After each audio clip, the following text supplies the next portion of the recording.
Hello folks, it's Gordon here, hope all is well with you. This video I've called the Cycling Content Conundrum because I like alliteration and I like the power of three and I like cycling. Well, I don't actually like cycling myself.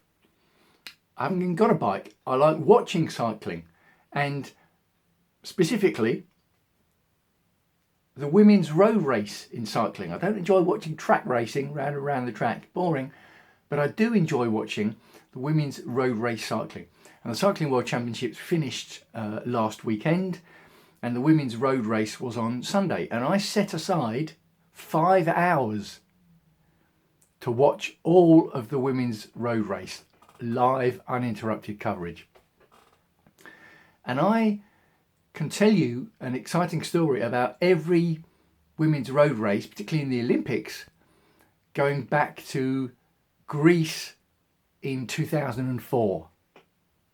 I've been watching women's road race cycling for that long. That's when I first got into it, because I was watching the Olympics and I happened to come across the women's road race and the commentary started talking about the tactics and all the rest of it and the team nature of an individual event. I thought, hang on, that's fascinating.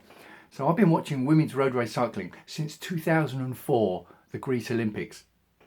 And it made me think that I've been watching women's sport since 2000, the Sydney Olympics, when the pole vault was first introduced for women.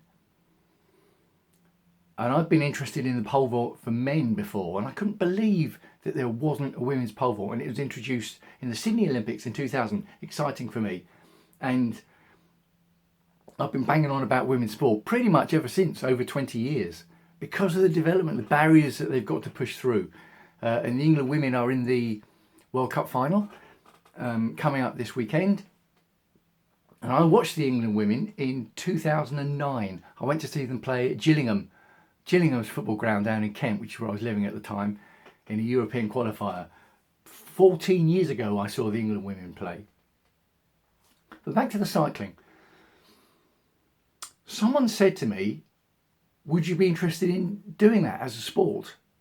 And I said no, because it's some sports I look at and think, oh, that'd be quite interesting to do. Cycling, not for me, because it's dangerous. You get a lot of crashes, bad crashes in cycling, and broken bones is part of the course as a racing cyclist, particularly broken collarbones. I think there were 2 broken collarbones in the road race I watched on Sunday. So no, that doesn't interest me taking part, but what does interest me is the broadcasting. I always look at sports broadcasters and I'm interested in what they do and think, oh, I'd be interested in doing that. I could have done that. I should have done that maybe. Well, I tried to do it. At least, this is at least 10 years ago now. I tried to get into sports broadcasting, doing a journalism degree course crammed into 1 year with a hugely successful news agency. They've got a hugely successful employment rate for graduates. It didn't happen for various reasons, which I've told the story before, and I'll tell the story again, but not in this video.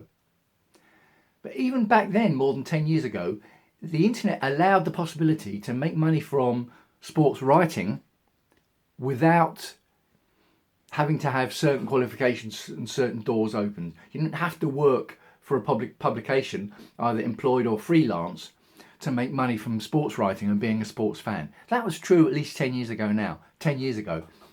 Fast forward to now, 2023, it's absolutely possible. The opportunity has expanded so much, it's almost unbelievable. The possibilities to make money from your own content about sport, whether that's women's cycling or not.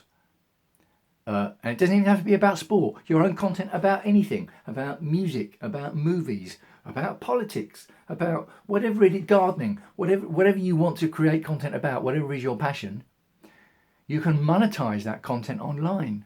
I love it. I love the opportunity. I call the internet a staggering abundance of opportunity for that reason, because we can follow our passions, monetize it via content online, and then we can use the money for whatever we want in life. Normally, generally that boils down to ultimately more freedom to be able to do what we want, when we want, how we want. You can do more of that if you've got more money. That's generally what most people's sort of ambitions boil down to. And one of the opportunities that the internet gives is that I can teach people how to monetize their content. And this is even more exciting. It doesn't even have to be their own content. You can monetize other people's content by sharing it, not just taking it and uploading it as yours. You've got to share it. Then there's a certain way of doing that. And you can also use AI, the artificial intelligence model, which is in the news at the moment. It's been a big thing for many months now, certainly for the whole of 2023. And content creators and writers say, is AI ruining the content industry? I don't think so. But it's fascinating for me because I used ChatGPT, that's the one, as an experiment to try and get it to write an article for me about how to monetize content to do with cycling, women's cycling. And it came up with an article in about a minute that wasn't bad. It wasn't bad at all. It was quite generic, but the information in it was good information.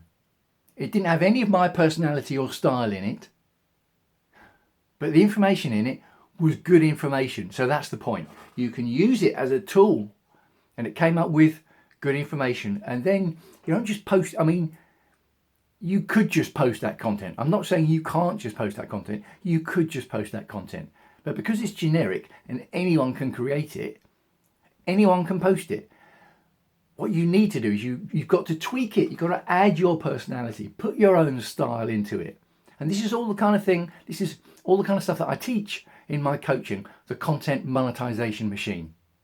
It's a recorded training on 1 month, a whole month included in a group community with me to set up the system, to go through the steps if you've got any problems with it, to help you go through the steps to get your system up and running, and also to start working on the creation and the planning of the content itself, which fuels the content monetization machine. You can message me to find out more, or the website is thecontentmonetizationmachine.com. I'd love to hear what you think about cycling, the women's road race, women's sport in general, the Women's World Cup, women's sport in the Olympics, all that kind of shizzle. I'd love to hear your thoughts. Leave a comment below wherever you happen to be seeing this video. Signing off for now, and wishing you as ever health and happiness, and I'll speak to you again soon.